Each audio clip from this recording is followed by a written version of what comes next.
Hey everyone! Today on the Plastic Canvas we're comparing painting approaches on the Hunting Deep one from the Horrific Journeys expansion from Mansions of Madness.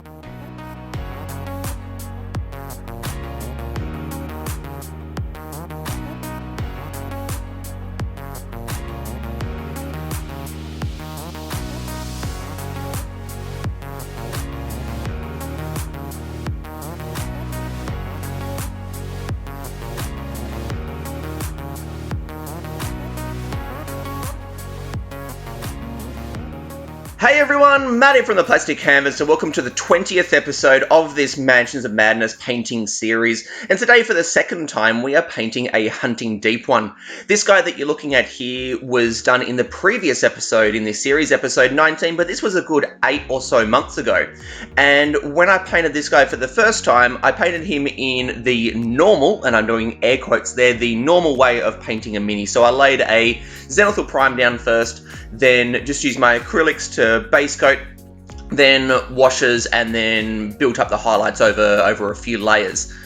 But what I want to do here today is compare a different approach to painting the exact same guy, because there are two of them. I wanted to get to finishing this game off, and I thought I'd give this other way of painting a go, and we're going to do a direct comparison. So at the end here, I'll show what this guy looks like at the end, compared to the other one, to see which approach gives better results considering the amount of time that go into them. So the way I'm going to be painting this guy today to compare back to the previous one that I painted is by base coating with washes. Now, the reason why using washes with a mini like this will work really well, or hopefully will work really well, is because of the transparency of the wash and the way that it doesn't block out the prime in the same way that using acrylics does. So what I've done here is put down a zenithal prime to start with. So hit it with black first, then grey from a fairly high angle, and then white from directly above. And now I'm mixing up the skin tone of the washes.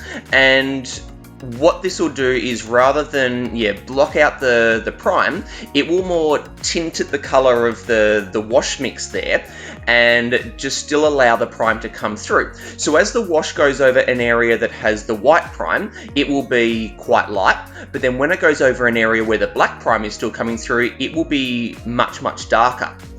And so what's going to happen here is, in basically 2 steps, prime and base coat, the majority of the base coating is going to be done, but also the highlighting and shading is going to be done for free. I don't have to go through any steps to, build up shadows and highlights or anything like that. It's all done by the washes, but it's also the base coating step there as well. Now, once I've finished painting with the washes, I'll then be using my acrylics to then pick out some of the smaller details, because painting in this way cannot be done with every miniature. This works really well with this guy, because essentially he's 2 colours. There's his skin, which is a really big uninterrupted section. There's nothing to break that colour up. And then there's the purple that I'm doing for the carapace, or whatever that shell would be called, that's on his head. And so there's enough control with a wash that it's not going to run from, say the shell onto the skin, but it is thin enough, the washes are thin enough that they'll let those tones come through, and you can see the effect that it's having there. Like, especially on the shell, the higher parts are much lighter than those lower parts, and so the definition is coming out there, and the same thing on his skin. We're already starting to get the effect of light and shadow. So this approach does not work on most minis, I would say, because most minis have a number of different colours, and especially small sections of colours. So if you think of, say, like a person, right, that has pants, maybe a belt, a vest, and then maybe like a trench coat over the top, possibly wearing a tie, and then a suit shirt. Maybe they have a hat and hair and stuff like that. If you've got lots of different colours, you cannot base coat them with washes, because it's just going to flow too much. To try and paint someone's tie with a wash, it's just going to run off and go onto the shirt that's underneath, or something like that. So this approach only works when you've got minimal different colours perfect for this guy because there's just the skin and the shell, and then all those other little details I can easily pick out just with my acrylics. But there also needs to be enough detail and texture for the wash to flow into. So you need, some flat surfaces, like, some raised sections for the prime to still be white and for that section to look lighter, but then you also need lots of ins and outs and things like that for the wash to flow into to create some shadows so that you get that definition and contrast. So that purple shell there is absolutely perfect because there are those ridges for it to to flow off, and then all of that detailing for it to flow into, to pull in there, darken those recesses, and then you can see all of the texture that's in it. Also in his skin, there's muscle definition. You can see on his elbow there, oh, it's just disappearing now, but on his elbow there's like, almost like, not gills, but like flipper fin sort of texture in, I don't know what to call it, but anyway, the wash can flow into all of those nooks and crannies. It brings out all of the texture and creates the shadows. So those are the two approaches that I'm comparing. So the previous one where I base coated with acrylics and then built up the highlights and shadows by layering them.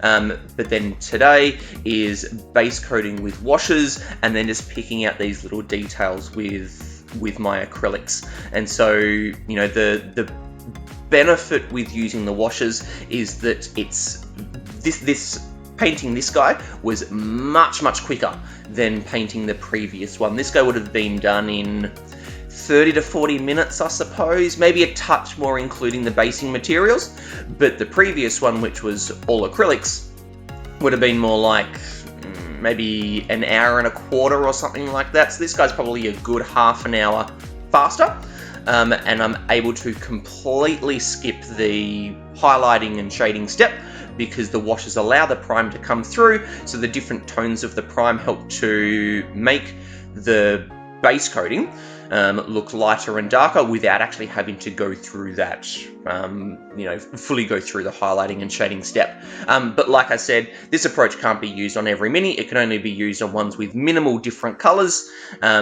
but ones that do have enough detail and texture in them that the wash has places to flow into and can create that contrast and definition. So in terms of the way that I'm painting this guy to compare back to the previous one, that's about everything that I want to talk about there. So I'm just going to quickly go through just some of the other little things that I've been doing just to clarify some of the ways that I've been painting them. So first of all, with his eyes, I wanted to build a bit of a glowing kind of effect.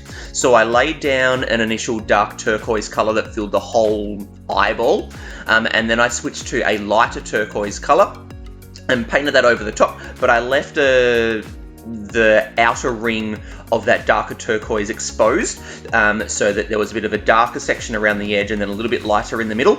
And then I went to quite a light blue just for a little sort of dot in the middle, just so that there was now a transition from dark turquoise around the edge to a very, very light blue in the middle, which hopefully just kind of gives a bit of that glowing kind of effect.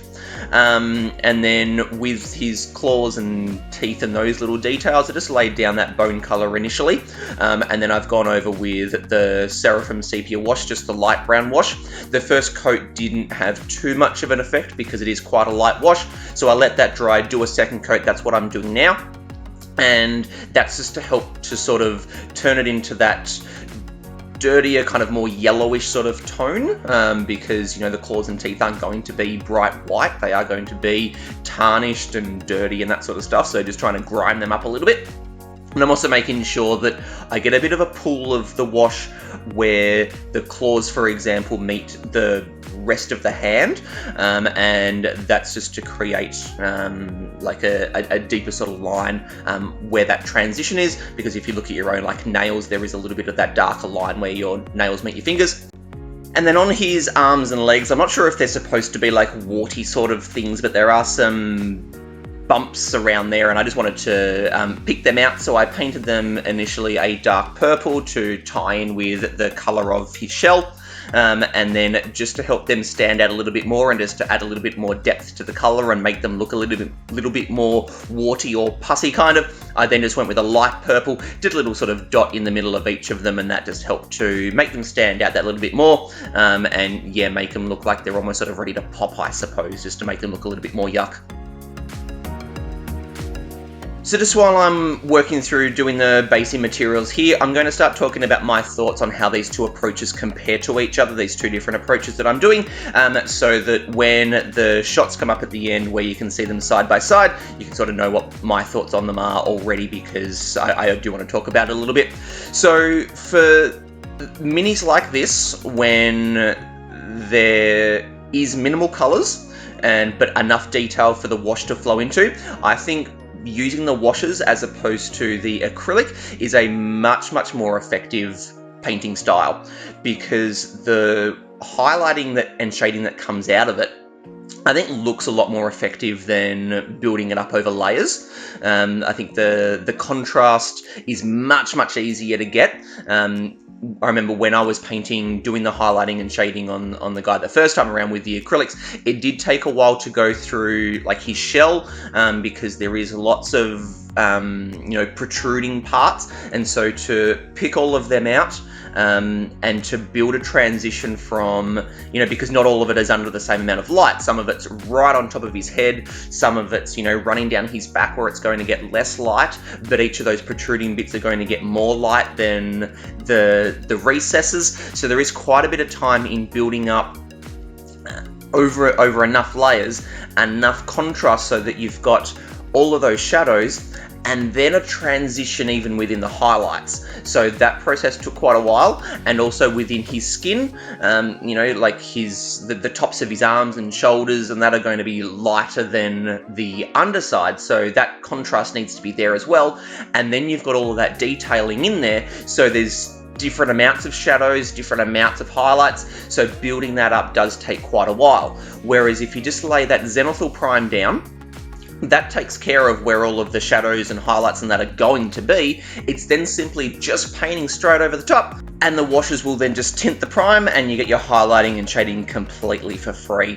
So with this sort of a mini, I reckon this is the way to go. But like I was saying, you can't use this approach on every single mini, because if you've got lots of small sections of colors right next to each other, it's just going to flow. So there you go, you can see the way that they look compared to each other, and I much prefer the one on the left compared to the one on the right, especially when also considering the amount of time that went into it. So that's going to do it for today. I would love it if you leave your thoughts in the comments down below, which one you think looks better, especially when considering the time, thinking that, the one on the left took me about half an hour less than the one on the right. So thank you very much for spending some time watching another one of my painting videos. I really hope you enjoyed it. Please do give it a thumbs up if you did enjoy it. I would consider in the future doing more videos like this where I paint, compare, different painting approaches. And if you haven't hit the subscribe button yet and you want to stay up to date with these videos as they keep coming out, please do so. So with all that being said, this is Matt from The Plastic Canvas signing out. Happy painting, everyone. Cheers.